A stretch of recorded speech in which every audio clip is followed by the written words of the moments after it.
So when we say city infrastructure, what are the things that fall under that category? Yeah, so it's a broad category when we're talking about our infrastructure and assets, everything from city facilities like rec centers, pools, rinks, to our roads, our open spaces and parks, our transit system, our buses, our vehicles. It's really wide ranging.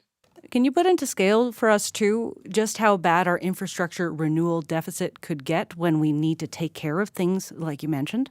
Yeah, so right now, there's a gap of about $480 million annually between what we should be investing as our ideal renewal investment and how much we're actually investing. This is a systemic and structural challenge when it comes to the city's budget. It has been growing and accumulating for decades at this point, and I'm pleased to see that Council is starting to take some serious action to course correct towards a more sustainable financial model.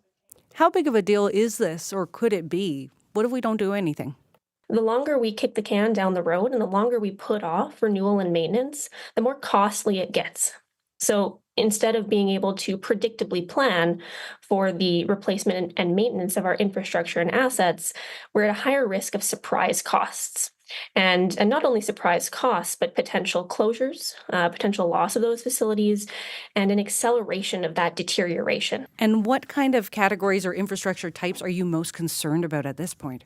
I think about some of those really cherished assets like our neighborhood pools, ones that people really rely on a pretty regular basis and that are important for attracting families into these communities.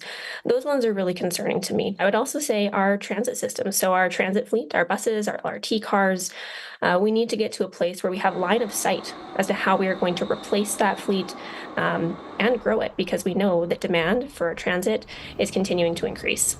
So, how hopeful are you that the city is going to be able to solve this? There is a plan in place to phase in the dedicated renewal fund. It will take about 10 years, 10 to 15 years to get it to its threshold for sustainable ongoing funding. City administration has also been very clear about the consequences. If we don't do this, we know we will be paying more and we will be potentially losing beloved assets.